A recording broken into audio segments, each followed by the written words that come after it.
Tom before you finish.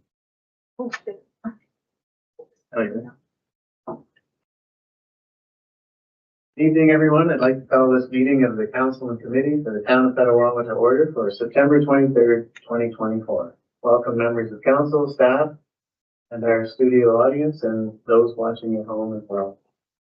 Just before we read our land acknowledgement this evening, I'd just like to make a comment about our ongoing efforts in regards to truth and reconciliation here in Petawawa.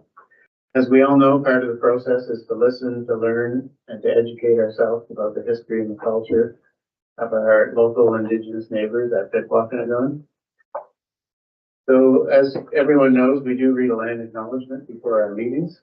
And after consulting with our neighbors from Petawawa, we've made just a subtle change to the wording of our land acknowledgement. And I'd just like to explain why. So our neighbors will continue to use the word Algonquin to describe themselves, but in their language now, they are referring to themselves as Omami Winini.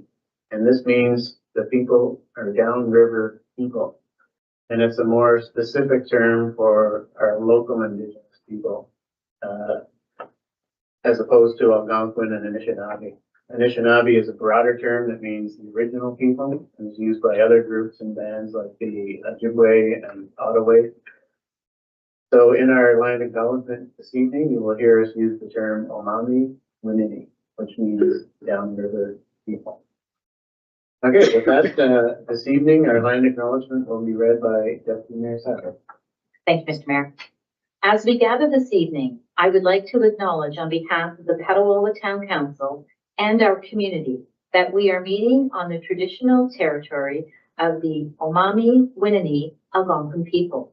We would like to thank the Omami Winini people and express our respect and support for their rich history. And we are extremely grateful for their many and continued displays of friendship. We also thank all the generations of people who have taken care of this land for thousands of years. And we wish to acknowledge our shared responsibilities in responding to the Truth and Reconciliation Commission 94 calls to action. Calls to action number 25. We call upon the federal government to establish a written policy that reaffirms the independence of the Royal Canadian Mounted Police to investigate crimes in which the government has its own interest as a potential or real party in civil litigation. Recent progress. This call to action is complete because on May the 7th, 2018, the Government of Canada reaffirmed the independence of the RCMP in the exercise of police powers in criminal investigation. Thank you, Deputy Mayor Sadler. I'd like to ask if there's any disclosure of pecuniary interest on any of this evening's matters. Okay, we'll get right into it. We'll start off with a presentation, and this is FICE. It took me a while to understand what FICE stood for, but it stands for First Impressions Community Exchange. And we have a report from our Manager of Economic Development and our Christine Mitchell and our Economic Development Coordinator, Rudy Hadlick. Is this your first joint presentation to council? It would be. Right on. We're looking forward to this. An interesting concept for sure. Thank you very much. To the mayor and members of council, thank you for entertaining us this evening. We are pleased to bring you this community exchange report as collaborated on with North Grenville, who's our matching community. This is an OMAFRA program. So OMAFRA is the Ministry of Agriculture, Food and Rural Affairs.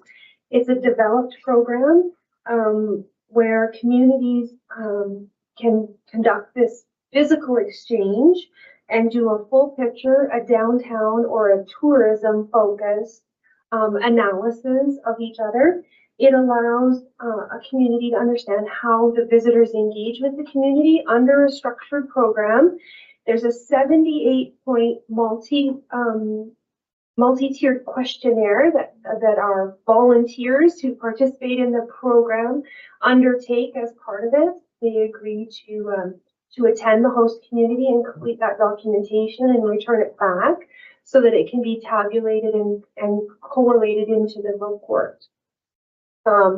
So council identified undertaking a feist in our strategic opportunities 2024 to 2026.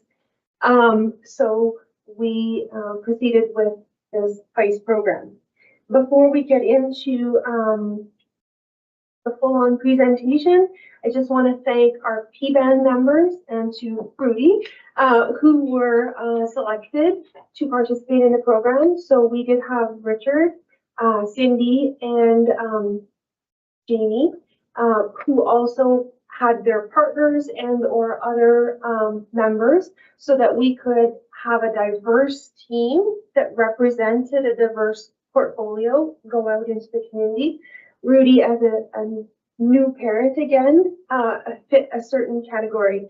And one of the things of OMAPRA is, under the program, is that the volunteers take on personas like tourist, new resident, potential business owner, developer, student, job seeker. And so as they complete the questionnaire, they complete it with that lens in mind, so that we get the true picture of what their experience is in the community. And so now I will turn it over to Rudy, who will start with our neighboring community that we visited. So this is probably my first task or assignment once I started here with the town of Petawawa. And as Christine said, it was nice to be able to go and bring my family to North Grenville and experience what North Grenville had to offer. Just looking at the comparables, you can kind of see why Petawawa was paired with North Grenville. Very similar in population size, as in we're only a couple hundred people off, and private dwellings. So similar number of homes that are in each community, but you will notice the land area of North Grenville is significantly larger than Petawawa, probably twice the size, just over twice the size. So there was quite a bit more rural to urban divide that we found in North Grenville compared to Petawawa, but very similar population size comparables. And about a 2-hour distance apart. So mostly highway driving, but about 193 kilometers or 2 hours away. So the team that came and visited here in Petawawa was a mix of 8 participants from their mid-20s to mid-60s. We had business owners, members from the EIA, the Economic Development Advisory Committee, Municipal Council, staff, family, and friends as well. All in just over 35 hours total time spent in our community. And the visits were between June 14th and July 16th. So kind of right as kids are getting out of school for summer and those first couple of weeks of summer in Petawawa. One of the questions that was asked as a part of that extensive questionnaire for the feist program was, what do you expect to see when you go into this community? And as you can see, a lot of the people that were looking at Petawawa, they felt there was a strong military connection, obviously, and people say, my father was stationed there, I'm expecting to see a military community, or I've only ever driven through Petawawa to visit the Bonjour Caves. So kind of a different mix of people, what they expect to see coming into the community. So another question or another process that was undertaken was participants were asked to drive through the community for about 10 minutes and then stop and write down their first impressions of the community just based on that 10-minute assessment. As you can see from the slide deck here, you know, they thought that it was a scenic drive with windy roads. They could definitely see the military influence. They noted the MUPs and the nicely landscaped seating and rest stops, which we call our nodes at our major entrance areas. So it's nice that, you know, the visiting community did note that. They did reference some commercial chains along Petawawa Boulevard. Obviously, they recognize the dynamic by nature with mature trees and the green space. And of course, they did note the lack of a defined downtown core. They also in some of the reporting did talk about some of the challenge navigating the community, and one respondent specifically said it was a challenge to make left turns. Another one of the questionnaires was when you're coming into the community, rate the entrances as you're coming in. So the north entrance was actually what visitors identified as the main entrance. So they picked the north entrance of the Paquette Road entrance. And interestingly enough, visitors thought that that was the main entrance in the Petawawa. So they were a little bit confused. You can see the northern entrance was not the primary route on Google Maps or Apple Maps, probably because that's not the primary entrance that most people would take coming into the community, but they felt that was one of the more developed entrances coming into our community. As you can see, all the entrances were either rated good or excellent, with the Paquette Road entrance being the one rated at excellent. And they did say the east entrance would be coming in from the water, which was also rated as good, noting that there's the Jubilee Marina on there as well. So some of the comments that were received regarding the entrances and coming into the community, one of the things was some confusing highway signage, which you'll note. And we actually had to go on Google Maps and kind of look at the signage on the highway to see what they were referring to. And essentially, when you're looking at the Paquette Road entrance, you can see the words for Paquette Road. They're very big, they're bold, and then underneath it says Petawawa. So somebody said they missed the turnoff in the Petawawa because they didn't realize that was it. They were looking at Paquette Road, but they didn't see the Petawawa underneath the Paquette Road, so they kept driving, and I guess would have had to turn around at the next turnaround spot. So again, interesting that they noted that. And again, most of the entrances were really rated on that good or excellent, and seeing a lot of positive signage and directional signage pointing people where to go as they're coming into the community.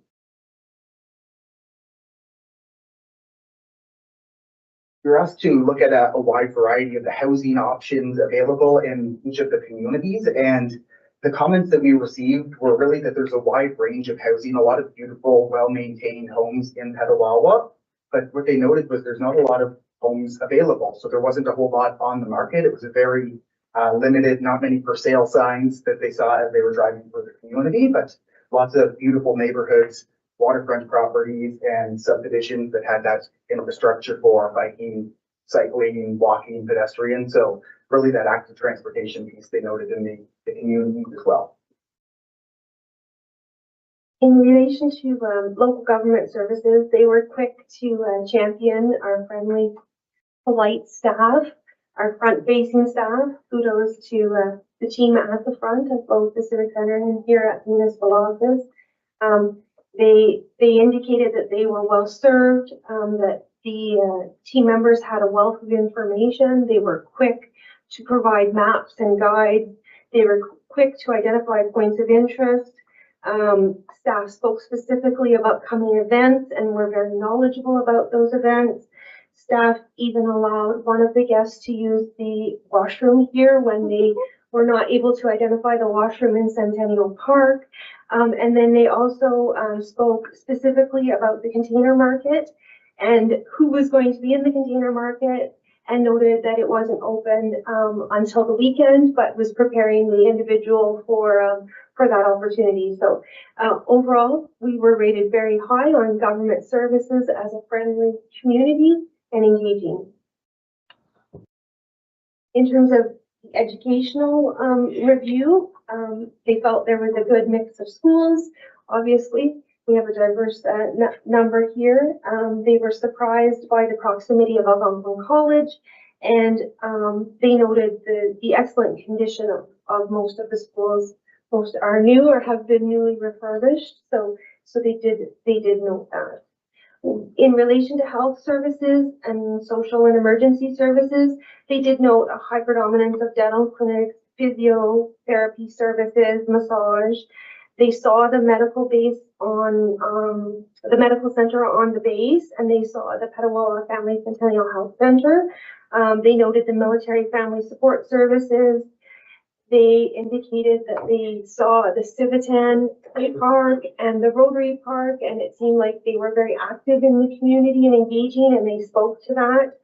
They did also recognize the employment office. As I mentioned earlier, one of the personas was a job seeker, so that particular individual certainly took advantage of the opportunity to visit the employment services. Of course, they did note the lack of the hospital within the community, but that it was within immediate proximity by going to Pembroke.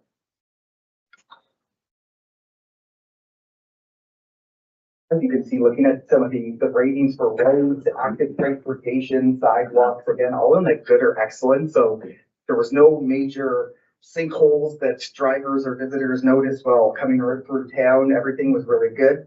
The only comment that we really received was heavy traffic and congestion around noon and 3 p.m., which most people in this room will probably experience that due to the influx of traffic coming on and off the base. But again, there was a really strong emphasis on the use of the multi-use paths and trails, and just that when they came into the community, they saw people on bikes, cycling around, walking, using those facilities and that infrastructure that's in place.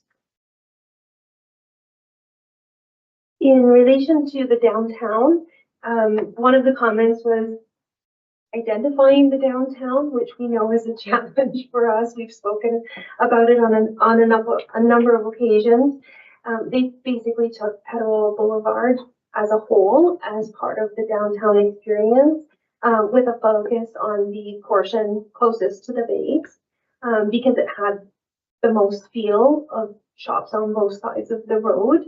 They noted lots of restaurants and unique cuisines, ample parking, seating areas, a vibrant commercial strip. They did note that it's not super walkable just because of the length and linearness of it, but that hubs and sections of it certainly were. In terms of impressions of the community and the downtown, they saw the beautification efforts, they saw the planters, they saw the banners, they saw the landscape pavilions, and were very impressed by the tree cover, the solar lighting, the things that do make placemaking as part of your community. In terms of overall appearance, they rated us as good. Window displays for our business communities, good or satisfactory. Business signage, good. Customer service, excellent. And store accessibility, they did note that there is some challenges with either a small step or a lack of a motorized door at some of the units. It was something that we noted for their community as well, being that it's an older community in Kemptville and North Grenville. One of the highlights, one of the team members noted that the container market was the highlight of her trip. The small retailers foster a very community-oriented experience. The vendors were providing goods that were not readily available at the brick and mortar locations, and so they thought it was a good experience. And specifically this picture, the individual we know would have attended on June the 22nd when we held our Culture Days market. When asked about exploring businesses and restaurants, Gearheads and Hydra Hobbies and Comics stood out to the individuals who attended them. They spoke about the business owners' passion for this community and for their products and for their wealth of information that they knew about the community. So that was nice to hear. They also highlighted Full Spectrum Gear and of course the container market. For restaurant highlights, you can see here that they highlighted Mattamique, Mount Molson, Petawawa Pizzeria, and The Shed. They also made reference to Law and Orders. It was often referred to by the public as a place to go. They noted the diversity of cuisine. They highlighted the Lebanese, Chinese, Thai, Italian, Canadian, Mexican, and Indian food services that they saw readily available in the community. They did note a gap in cafes and bakeries, which we are not surprised by, but we are working toward. Some comments from some of the visiting team, you get the feeling that it's a close community, open with one another. And the container market was fabulous, a real fun way to raise entrepreneurship in the community. The VICE survey wasn't just focused on the business side of things, it really focused on the whole community, every aspect of it. So we also looked at tourism, entertainment, and recreation, and so did the participants who came to Petawawa. Really highlighted the fact that we're right along the Ottawa River, many signs and trails, active trails, lack of signage for some of those parks and recreation. So they did note improvements for trying to find those locations. I know coming off the highway, there was notes that there was some good signage pointing in towards Petawawa, but they did note that as you came into the community, some improved wayfinding signage would really help get tourists and visitors to where they're looking to go. Some observations from the members of the community. They did seem to think the Water and Dirt Festival was a key summer festival in Petawawa as they came kind of June, July, right as Water and Dirt was in full swing. So that speaks to the staff at the front desk talking about these events, providing information to the visitors and people coming into the community. And then, of course, just outlining the outdoor recreational opportunities in Petawawa, seeing people fishing, boaters, and families out enjoying the parks, etc. The culture and heritage throughout the community, they noted, of course, the significant military connections and ties to the military community. And then they also made it up to the Petawawa Heritage Village and experienced that, referred to as the Heritage Museum. So they did find there was lots of cultural activities. One of the participants actually stumbled across the Pride celebration on Garrison Petawawa while they were here. So they said that was a nice surprise to go on base and then the Pride celebration taking place. So there was a lot of positive feedback and influence in that regards.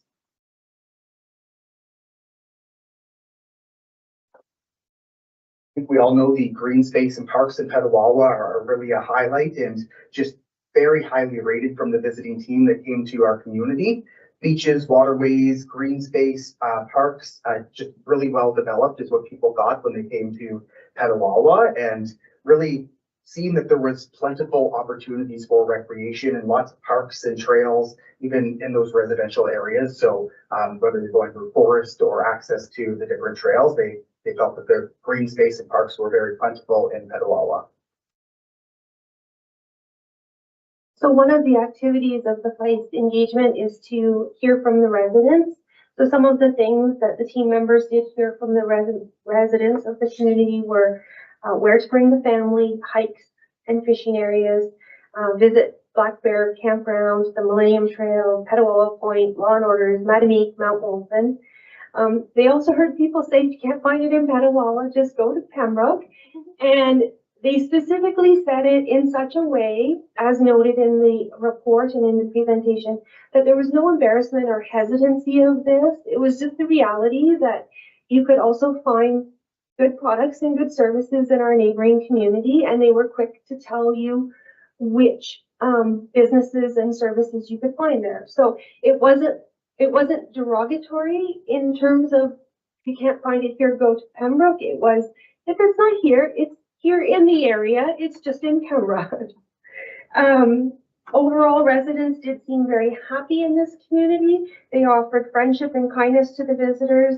And one team member got advice from an elderly resident. This was the team member that visited Mount Molson and had a wonderful conversation with the 3 generation of ladies that are there. Some of the positive features that were highlighted within our community, obviously the beautiful rural area along the Ottawa River, our exceptional parks and trails, our friendly residents and staff, top-notch active transportation infrastructure, accessible green space, a clean, quiet community, and a condensed community footprint. Some of the quotes from the participants: this community shines through its use of natural landscape to bring people together. And sensory delight included the sound of the water at many of the points that the individuals attended, and the feel of proximity to nature, the breeze as one overlooked the mountains at Mount Molson. FEIST participants were also asked during the course of their visit of the community if their impressions of the community changed between that first impression and the impression that they had of the community after the visit. And so some said definitely a presence of military, but this community is more than just a military town. And they did note that it's an ideal family location, that the community has been framed, has framed the natural beauty very well. And they also have been noted to say that the photos don't do the Petawawa landscape justice. So with all the positives, there are some negatives, unfortunately, and we're not surprised at some of the obstacles that they did note. They did identify the distance from major cities, some confusing highway signage, the lack of nightlife or after-hour activities. The opportunity for more mom and pop shops to be developed in the community, the lack of the designated downtown, and many, they suggested Pembroke for attractions. Again, just because we don't have them here, we can share with our neighbors. It's called the Greater Petawawa area. The one recommendation, of course, was to expand our tourism sector for outdoor recreation. And another noted gap within our community was the lack of the hospital.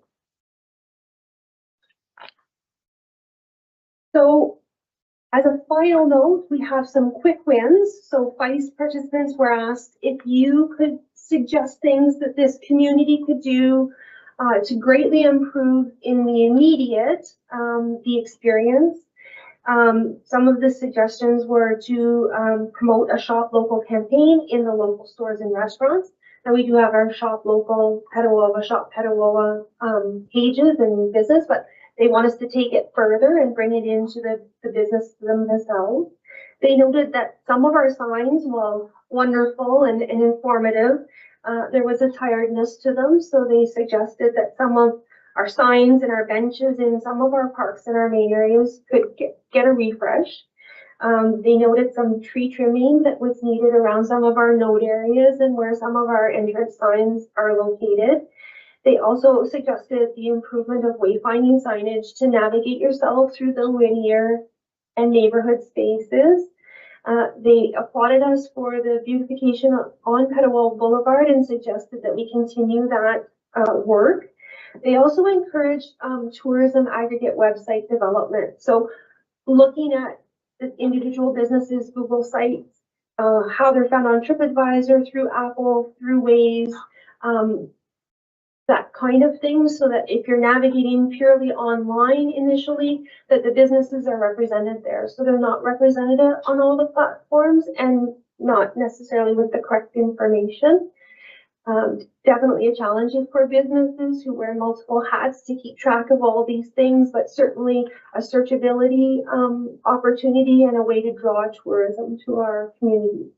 And of course, they did suggest other ways to diversify the local economy from our primary industry, highlighting the need to attract more businesses, promote tourism, and support new sectors. And this concludes the presentation that we received from FICE. We are happy to take any questions that council may have. Okay, well, thank you very much, Christine and Rudy. I think this is a fantastic idea, this spice. Because, we all drive around and we live in this town. Maybe don't have such a keen eye looking out for signage and other shortcomings in our town. And we're a little bit biased because we love our town and we think everything here is great. So it's great to have another opinion from somebody who's coming from out of town. And Rudy, you did fantastic in your rookie debut. You have a great voice in the microphone. Might be good for radio. Some would say. Okay, I'll open it up to questions, comments. Councilor Roots. Thank you, Mr. Mayor. Just more of a comment. Thank you for you both for doing this. It's very good. It's always nice to have that second set of eyes to go around and tell us what they see and how we're going to react to the things. Do you see us doing this again now in the future, this SPICE project? And if so, maybe with who else? Well, certainly after we maybe achieve some of the actions that they've identified, there's always the possibility of being paired with another community. OMAFRA to date has done 200 pairings. They do like to keep the community similar in size and scale because it's that relatability. So there is an opportunity. There's nothing to stop us from, in a 5-year period, going to another community. When we were approached, it was because North Grenville had reached out to OMAPRA and said that they were interested in a place. And then our OMAPRA representative, Karen Fisher, contacted me feeling that Petawawa was a good fit and asked if we would be interested. And that's how we started to explore the process. Well, thank you very much. Very well done.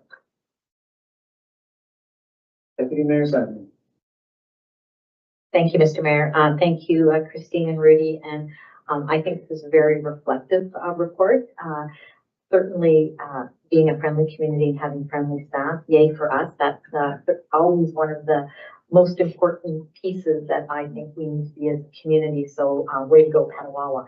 Wayfinding signage, for sure.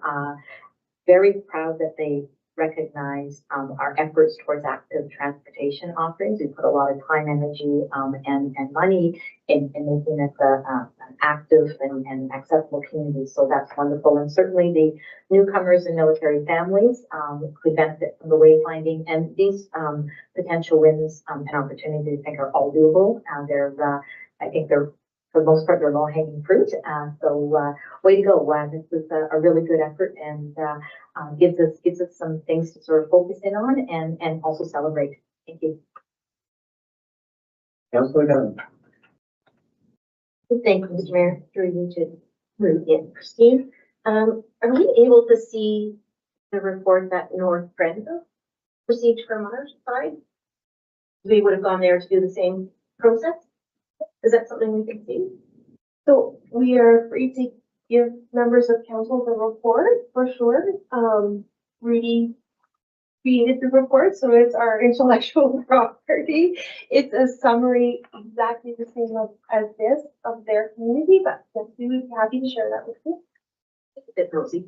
And just to, I know we chatted before Christmas with regards to P-band and accessibility, and I don't want to blindside you tonight with, you know, being able to provide us maybe with some information on how we can better incorporate giving that accessibility information to P-band or our local businesses in general to improve that piece of the report.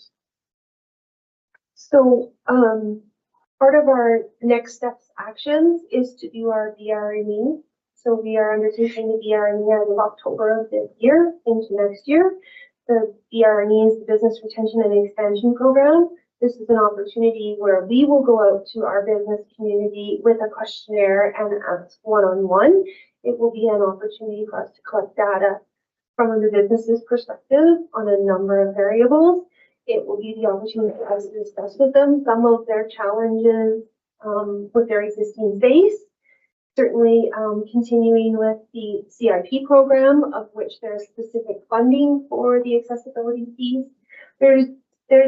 We've already received a number of wins, I think, in this past current year. A number of our businesses became more accessible through that particular grant program. The work will continue. So there is an opportunity for sure. I think getting face-to-face with the businesses through the PRME program will help us to understand the specific challenges and to develop a plan for how we can continue to support and address them. Certainly from a federal perspective, there is accessibility funding, but it is often very limited in time and scope and scale, and not every business owner is ready with a project at the time those funds become available. But yes, that would be my answer to those. Excellent answer. Thank you. And thanks for bringing that up, Councillor Donovan. It would be nice to know, especially the positive aspects of North Grenville. I don't want to say we'll steal their good ideas, but it's always good to borrow from other communities' success. Councillor Carmen. Thank you, Mayor Service. Thanks, Christine and Rudy, for bringing this report forward. This is a nice report, and it's always good to have this sort of feedback stuff to work on. And with respect to the signage as you enter the town of Petawawa, I did note that when you enter Petawawa down at the, what would it be, the south end, I guess, like Hackney Road, Creevy, down that area, there's nothing to indicate that you've entered Petawawa at that area. And up McGregor's Hill, our lovely entranceway there, the signage that we've got seems a little overgrown. But it, maybe it was raining out that day and, you know, the boilers comes down or whatever, perhaps that was the reason. But, anyway, great report. Thank you for bringing that forward. Yeah, so Councillor Carmody, they did note some tree trimming and that sort of thing at some of the nodes. Of specific note related to our entrances, we are beholden to MTO and to the county, who own the entrance ways and the right of ways. And with the county specifically, they create the signs that are on county roads. So there's work that can be done to create some consistency. We'll just have to work toward that.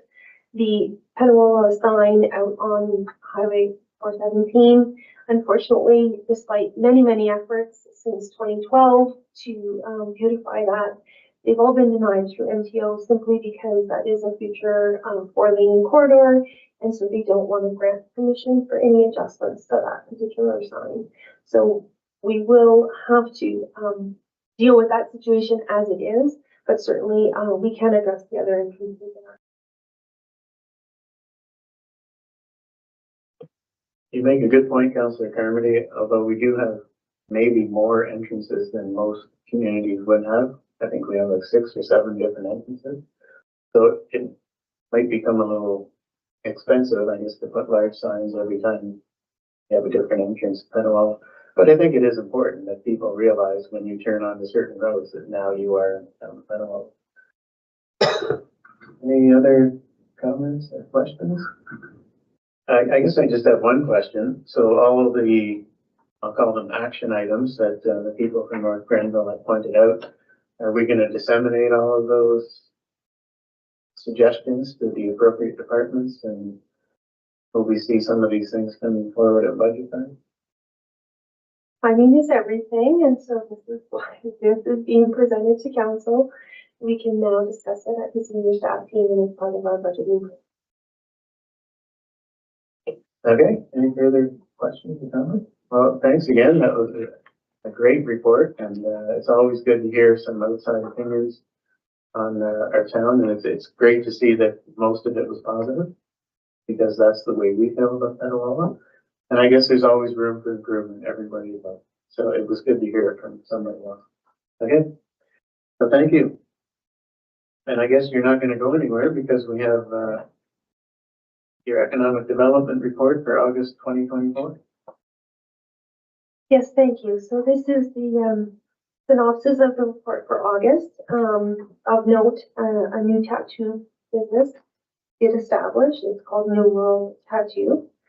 We did have 4 independent inquiries for home-based businesses during the month of August. We successfully closed a number of our CIP files, and those projects are complete, and the proponents have been awarded their grant dollars. Under general business, there was a number of meetings with existing business owners and speaking with business owners about potential developments or expansions.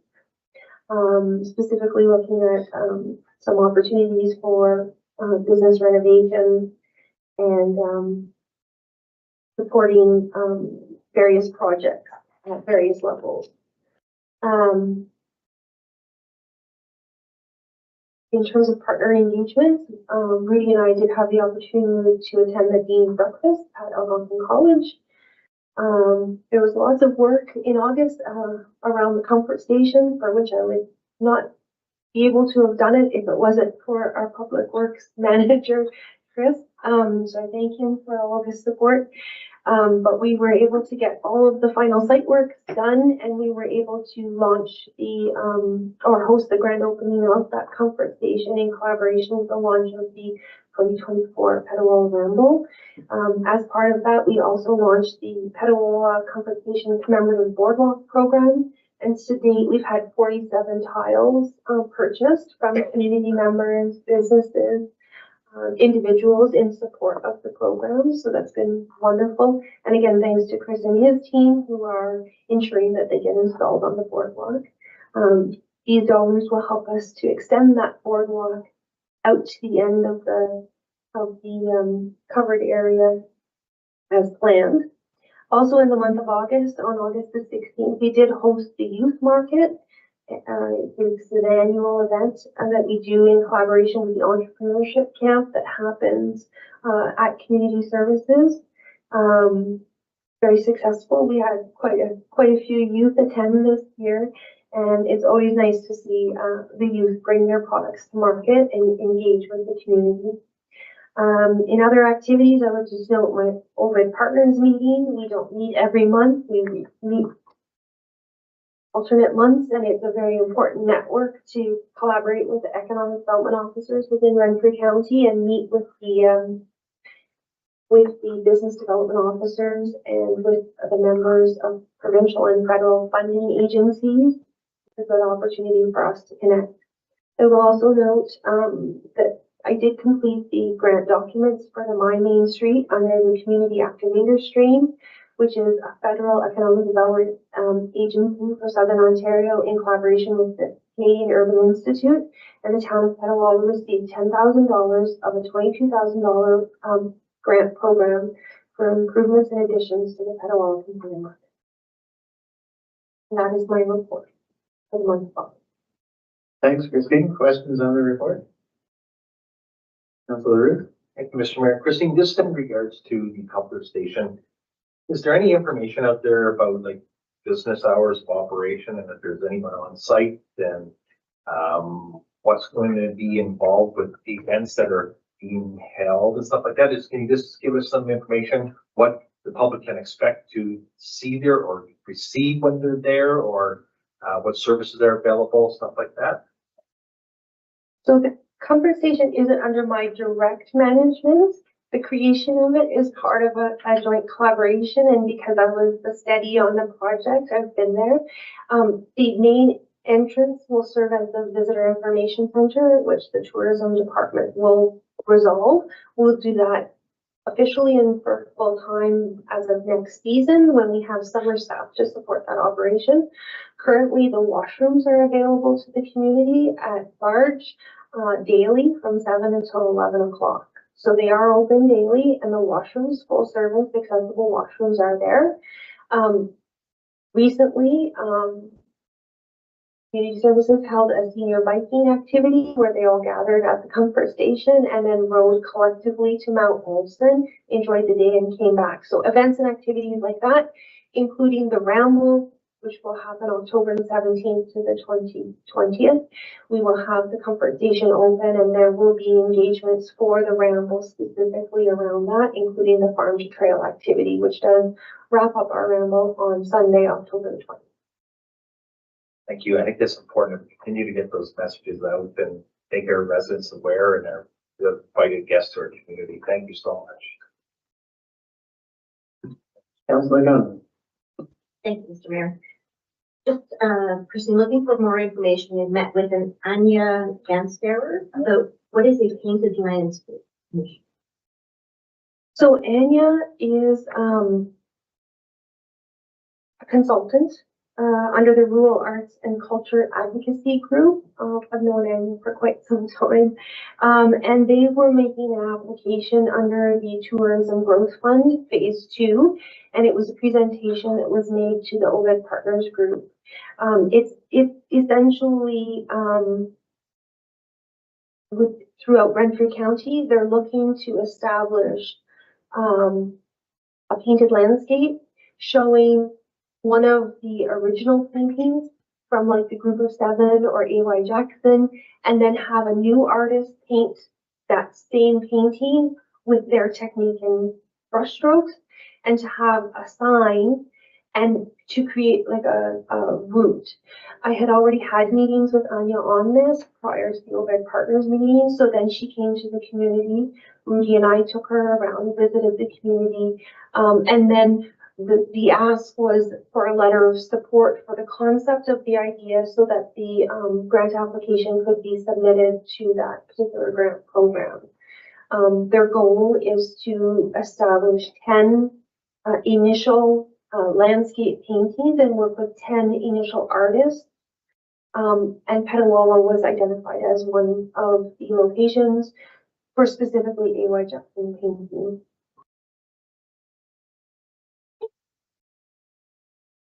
Further questions? Comments? I just have a question about the tiles. You say we've sold 47, how many are left? Available. So currently there's 80 boards on the boardwalk as presently built, so there is the opportunity to sell the rest. Right now, we've staggered the installation to every second board, but once we build the rest of the boardwalk, there'll be even more opportunity for participation. And that whole process can be found on their website? Absolutely. Okay. All right, any further questions or comments? And I need a motion to accept the report. Moved by Councillor Root, second by Councillor Donovan, that the Economic Development Monthly Report for August be accepted as information. I'll call for the vote. All in favor? It's carried. Thanks, Christine. Thank you. Next up, we have the Planning and Development Monthly Report for September 2024. Melanie, you didn't bring backup today. You're going solo. Just me today. I will highlight a few things in the report, starting with item 1.2.1, Highland Park Apartments. Just wanted to bring to your attention that we're finalizing the site plan agreement so that building permits can be issued for the next 2 apartment buildings there. Another thing I'll highlight is that we've received a request for an amendment to the site plan agreement for the vet clinic in the industrial park. There's just a couple slight modifications after the proponent dealt with detailed design. So the building will be slightly larger. There was a loading area needed, so some things to shift around a bit. But there's no impact on the 50-meter vegetated buffer. So we're working through that with Dr. Scanlon. You'll note I added a new section in the report card, the new applications. We just have a couple applications that have come in, but we're still reviewing them, deeming them complete and processing them. I noted one, there's Mr. Degg on Petawawa Boulevard, result of a real estate transaction and merging on title, so correcting that situation. And then there's a second one on Murphy Road for an urban agriculture proposal. So more to come on those as we review the applications and prepare planning reports. Radke Estates, we are close to having a subdivision agreement signed there. One major concern left to resolve. And the Black Bay Road subdivision, KP2G has revised the layout, so the parkland has been expanded a bit. So there's room for like a neighborhood park right beside the parking that's requested by council earlier this summer. The big news while I was away in August was the official plan approved and no appeals received. So in effect as of August 22nd, which is great news. There were a couple of rezonings that were waiting for that to be in effect. OP1, Petawawa Boulevard, H&H on John Road, so those are in effect now. And a couple last things I'll note is that we're looking forward to our policy workshop with council on October 10th. We've got 4 or 5 bylaws updates to discuss with you then. And we're also preparing a planning report about the impact of the new provincial policy statement on the town. So done a first review and just checking into a few more details, and there'll be a planning report for you next month.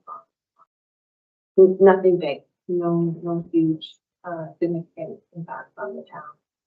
What do they call it? A done. Thank you, Melanie. Questions on the report? Deputy Mayor Sam. Thank you, Mr. Mayor. Through you to Melanie. Melanie, just with respect to the Highland Park apartment, I believe that's all open parking, right? There's no covered parking for that. I was just queried by a resident recently, and I said, no, there's no covered parking, but then I thought I'd better just verify that with you. I'd have to go back and look at the site plan again to answer 100%, but I believe you're correct that it's open parking just like the first. Thank you. Any questions or comments? Councillor Coutu? Thank you, Mr. Mayor. Just one question. related to the GIS system improvements. Is there any timeline for that? Maybe I'll let Scott answer that one. Not soon enough. No, so basically I had just asked the new planners to meet with the county GIS staff in my absence, just to see what the county system offers, what types of information are already available to the town. And collectively, we're, even with Chris and the Public Works Department, we're looking at what the GIS needs, like what are the gaps and how do we fill those gaps. So definitely a lot of discussion about GIS in particular. That one was particular. Find out what the Any other questions or comments? I just have a quick one about the Hoffman-Wilson Avenue development. I went by the other day and noticed there's no foundations there yet. Is there a schedule for them? Actual, they have building permits and ready to go? I will have to look into the building permit question, but from a planning perspective, everything is. Okay, thanks. Okay, if there are no other questions, I need a motion to accept the report. Moved by Deputy Mayor Sabrin, seconded by Councilor Carmody, that the Planning and Development Monthly Report for September be accepted as information. I'll call for the vote. All in favor? It's carried. Next, we have the Building Activity Monthly Report for August 2024. So you have the chart in front of you. I will just highlight some differences between this year and last year. So that there's a lot fewer single-family dwelling related permits, and this year it's all about the multi-residential and the secondary dwellings that go with it. So predominantly small. And this year there's also a few more accessory buildings like garages. Questions on the building activity report? Nice to see we're moving along and still getting a lot of building permit fees as well, and there's still 4 months to go. Okay, I need a motion to accept that report. Moved by Councilor Roots, seconded by Councilor Coutu, that the building activity report for August be accepted as information. I'll call for the vote. All in favor? It's carried. Thank you, Melanie. Next, we have the Public Works Monthly Report for August 2024. Chris, another busy month. Yes, thank you, Mayor Service. Good evening, members of council. Walk you through the monthly report for August. As far as Public Works expansion and proceeding excellent. Really happy with progress to date. Exterior framing, roof is on, and all the interior framing is now complete. So this week we have tradespeople that will be coming in working on the electrical, plumbing, and HVAC installations. And our main component, Wade Contracting, is actually now moved back into the existing office for the renovations that are being done in there as well as part of the addition. So everything so far going to plan.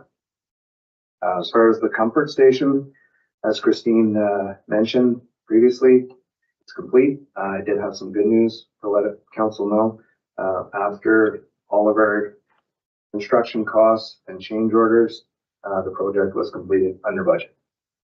So that was really slightly, but still under budget. So that was some good news. Okay, moving to Wolf Avenue and Portage. Wolf Avenue, I mentioned before, has reached substantial completion. We have a deficiency walkthrough this week just to see if there's anything that we have to bring to the contractor's attention that may or may not have been done. You know, exactly to what the requests were in the tender. You always do a deficiency walkthrough at the end of the project. And as well, we're just waiting on the traffic light to be energized at the new PXO so that we can commission the PXO crosses Victoria to the Centennial Trail or the Millennium Trail. That project is pretty much wrapped up. Portage Road Phase 2, we reached substantial completion on that project last week. So I believe all that's left there for Portage is pavement markings and hydro seed application. And then we'll be doing a deficiency walkthrough on Portage as well. So both those projects are coming to completion and also on budget. As far as Murphy Road, still on schedule, still looking for mid-November for that project. They are making good progress. They're working on the concrete installations from Herman Street up to Doran. And they are also complete all the underground work from Doran to Woodland. So essentially the underground work is really coming to a close, which means they're essentially working on surface works, concrete placement, granular and road work. So things should move fairly quickly as we're getting closer to the end of the season. So still hopeful though that everything should be wrapped up by November.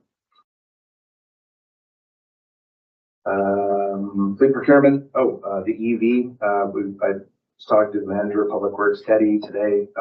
Delivery is apparently 2 weeks out. So we'll have to get moving on the charger here at Town Hall, but good news that piece of equipment is on the way. As far as net zero, lots of meetings, progress is being made. We are getting closer to closing off some regulatory requirements. So still making progress. It's tough at times. There's a lot of regulatory hurdles to cross, but we are making progress on it. So it's good to see. We're actually now looking at a new schedule to be made, which is focusing on commissioning. So we're getting out of the construction end of it and now focusing on commissioning, getting those digesters seeded and starting to implement that feedstock into the digesters hopefully soon. And that will of course start to generate biogas. We can get that facility working as it's intended to. And as far as grit tank number 2, my only bad news, we re-tendered, we reduced the scope to hopefully get interest in it. We did have, I believe, 8 firms picked up. I could be wrong on that, picked up the tender, but we received no bids for that work. So we're going to go back to the drawing board. We'll look at it again in 2025. As far as budget planning for 2025, we made a list there that you can look through, but we are actively working towards 2025 and of course the upcoming budget planning process. And under Public Works, in-house projects are all complete. Another good news update, Black Bay Road Industrial, Blue Engine Drive Multi-Use Pathway, and Florence Street are all completed by our Public Works team, as well as contractors that supported us. So good job by the team at Public Works. I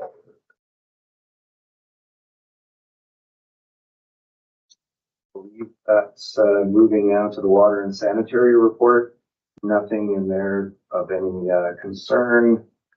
Making good progress on sewer cleaning, hydrant flushing programs, general maintenance that's done each year. I think we've done really well with only one water main break this year to date. So as far as our water and sewer report, no concerns noted. Happy to take any questions at this time for the monthly report. Thanks, Chris, and big congratulations to you and your team on all of our in-house projects. They all look fantastic. I know it's a lot of extra work, but you guys are getting pretty good at it. Yes. Okay, questions on the report? Councillor Coutu. Thank you, Mr. Mayor. Through you to Chris. Thank you for that report. My question is just about Jack Pine Park and the basketball court that's there. I just noted that you assisted community service with the excavation. I'm just wondering, was the impact of sinkhole that was the issue with that court? Yes, thank you, Councillor Coutu. I believe what happened there was we had poor underground structure, essentially.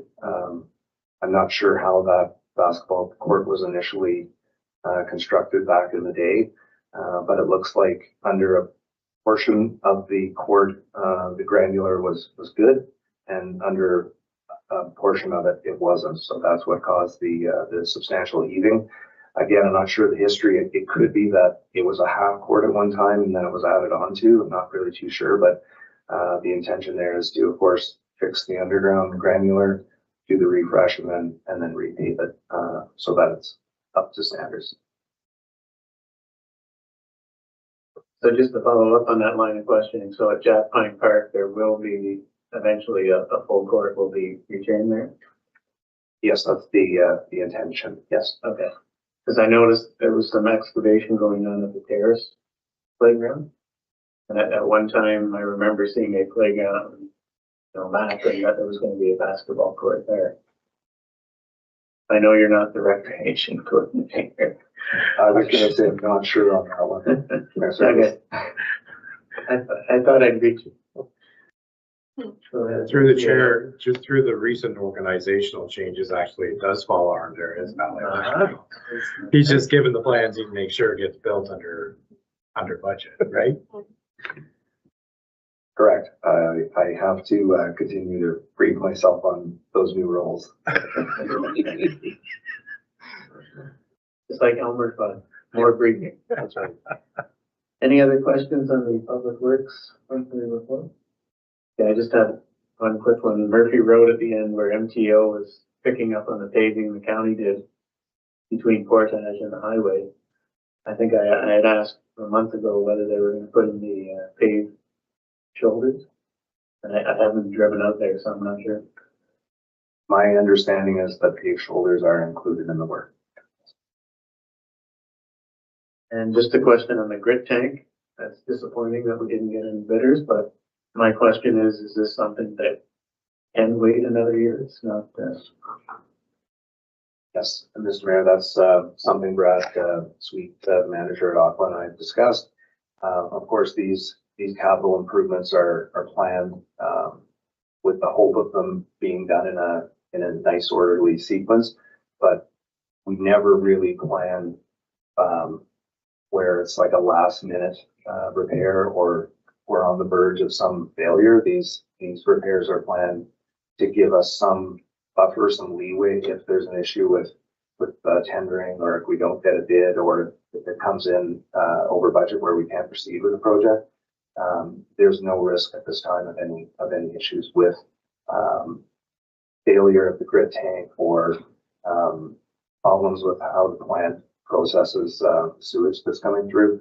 We're okay to wait until a reboot on this project for 2025. okay, thanks. And just a positive comment about the net zero project. It's been a long journey. It's nice to see that we're almost there and ready to flip the switch and start producing electricity with our renewable natural gas. We are getting there. There's still a few hurdles to cross. I would be remiss in not noticing the efforts of Trevor Woodkey, our asset management, energy management coordinator. He has been outstanding on this file. Right from basically the day he started here, he's been working on net zero. So I applaud his efforts on assisting with getting this to completion. That's our thanks and congratulations on the Trevor. Okay, on behalf of council. Okay, any other questions? Then I need a motion to accept the report. Moved by Councillor Patu, seconded by Councillor Carmody, that the Public Works monthly report for August be accepted as information. I'll call for the vote. All in favor? It's carried. Okay, next we have PW-24-2024 draft policy A-18 use of town vehicles. Chris. Thank you, Mr. Mayor. Okay, so this report, PW 2024, essentially, staff are looking for council approval of draft policy A-18, which is the use of town vehicles as presented, and then a bylaw will be brought forward to the next meeting of council to amend the Human Resources Corporate Policies and Procedures bylaw 843/13 to include policy A-18. So as far as the background, it's written there in the report, but essentially what we've had here in Petawawa, the town, were, I would say, different departmental policies or understandings of how corporate fleet were managed, but it was never really brought in holistically as a corporate policy. And that's something our department's been working on to standardize the expectations of all the departments and staff on how corporate vehicle assets are used. And also on the flip side of that is for staff to have a good understanding of what they expect from the corporation in regards to how we maintain our fleet assets so that when staff are out in them, they're safe, they're up to standard, they're well maintained. So that's essentially what this report and the associated draft policy is about. As you can see in the background, as the town's fleet of vehicles continues to expand, it's necessary to put forward standard operating procedures in writing to protect both the municipality and its staff from liability and provide for standard safe use practices. The draft policies cover the following content, which is eligibility for operation of town vehicles, safe use practices, misuse of town vehicles, reporting accidents, theft or damage to town vehicles, impairment and driving under the influence, disclosing driving offenses or charges, employer commitment, as I just outlined, and a policy review, which is an important aspect. Also, it's great to have a policy, but it needs to be a living document that's reviewed at set intervals so that we can pick up on changes or make adjustments. And as far as financial implication, the only aspect of this policy is a better understanding of Canadian Revenue Agency requirements as far as what we consider personal use. I'll use the example of winter patrols. So in the winter, we do allow a supervisor or lead hand or a manager to take a vehicle home to complete daily patrols on our roads during the winter control season, if the conditions warrant the patrol. So this would be an example of if the staff member drove the vehicle home to their residence and then came back to work the next day without requiring a patrol, that would be an example of personal use. And those kilometers should be recorded accordingly so that we are following Canadian Revenue Agency standards. And that's something that we need to get in place that we have not been following properly to date. So that was the crux of really the two things, the policy, and then of course following Canadian Revenue Agency standards so that we are in compliance with all the government regulation. And that is essentially the report. The policy is attached. If there's any questions regarding the policy, I'm happy to take. Questions on the vehicle policy? Councilor Ritz. Thank you, Mr. Mayor. Thank you, Chris and the staff for bringing this forward. I think it's very, very important to have this in place. So is it just the public works going to take vehicles home in the winter time? So no other time vehicles are going home from all departments? As of right now, Public Works has a standby operator that takes a vehicle home on a weekly basis. But because of the nature of that, where it's a 24-hour response to any call, that doesn't fall under the CRA guidelines. So we do have a standby person each week that takes a vehicle home to respond to any emergency after hours calls. They're available 24 hours a day for those calls. The compliance with the CRA is more for if we're allowing a staff member to use a vehicle for work purposes where they need to take a vehicle home each day, home and back to work to fulfill their duties. If that's what the department deems necessary, that's where those proper accounting of the mileage is required. Very good. So it's just Public Works, though? It's no other department? As of right now, my understanding is only Public Works has vehicles that fall under that. But it could be that another department requires that, and then we would have the policy to back that up. Yeah. Yeah, just to clear that up and clarify, it's at this point in time, it's only Public Works that's needed it. There have been instances in the past where former Community Services Department where vehicles have gone home and come back and probably weren't accounted for properly. And so that what we're doing is we're cleaning that up with this policy, right? So really, there's only a couple different situations where an employee would require a vehicle after hours, and that is if they're on call or if there was a particular duty that needs to be performed at an off hours time, right? So whether it be winter road control or anything like that, right? So, so just to be clear, this policy will help us clear up that and lay down the guidelines of how vehicles are used by staff going forward. Department-wide or corporation-wide. Deputy Mayor Simon? Thank you, Mr. Mayor. Thank you for that clarity. I'm just looking at the electric vehicle that is going to be available, and I presume that this policy would also apply to that. And I guess more importantly, I'm wondering about things like inspection checklists. You know, when you go to a rental agency and you do a visual checklist and things like that, so that if there is damage to a vehicle or whatever, then that's already been identified, that there's a nick here, a scratch there, a dent there, that kind of thing. I don't see anything in this policy for that. I'm just wondering is that going to be sort of a future addendum, or do you see that we would be looking at a separate policy for electric vehicles? I'm curious. Yeah, I can answer that, Deputy Mayor. So, CVOR vehicles are required to have daily pre-trips that are done through the department. So if it's a DZ vehicle, so if there's other departments that have that class of vehicle, they will also have to follow the standard corporate procedure for daily pre-trips. Pickup trucks are checked weekly. We have never had a vehicle at town hall, so we will most likely be bringing that in where the vehicle at town hall will have a weekly check, and that would be it's like a carbon copy. They can just scan it over to Public Works because fleet maintenance is being handled corporately through Public Works due to our mechanical staff being at Public Works. So they'll vet those pre-trip documents that come in and arrange for any repairs that have to be taken from there. I think did that answer your question? Thank you, Chris.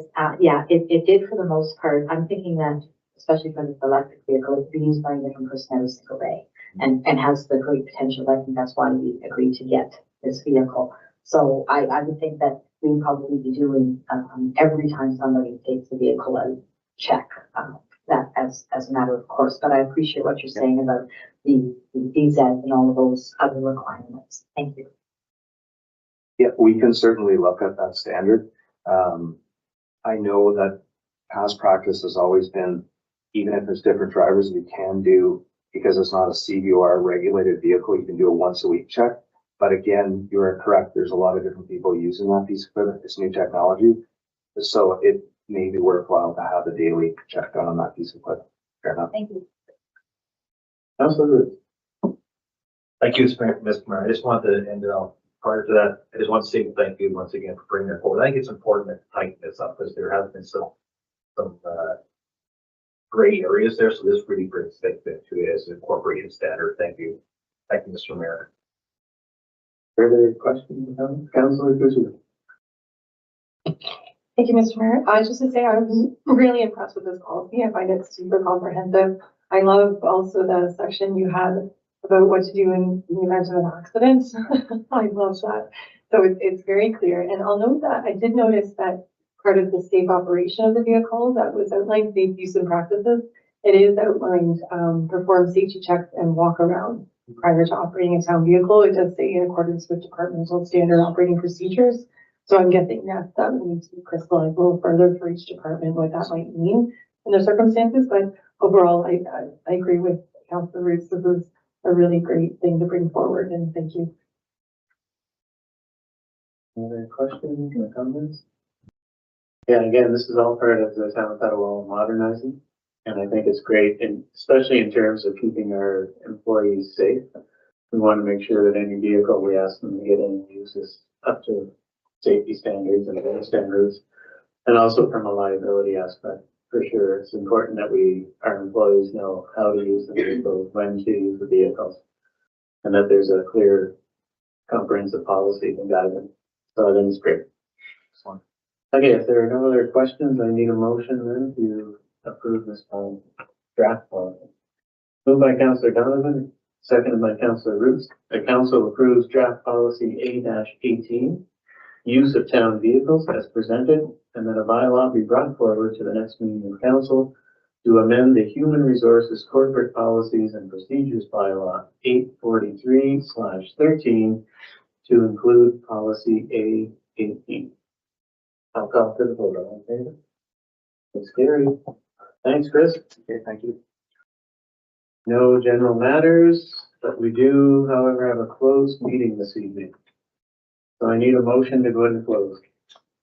Moved by Councillor Carmody, seconded by Councillor Coutu, that the meeting be closed pursuant to section 239, paragraph 2, paragraph B of the Municipal Act 2001, S.O.2001, C.25 to discuss personal matters about an identifiable individual, including municipal or local board employees, to review an application for appointment to the Petawawa Equity, Diversity, and Inclusion Advisory Committee. I'll call for the vote. All in favor? It's carried. We're in closed.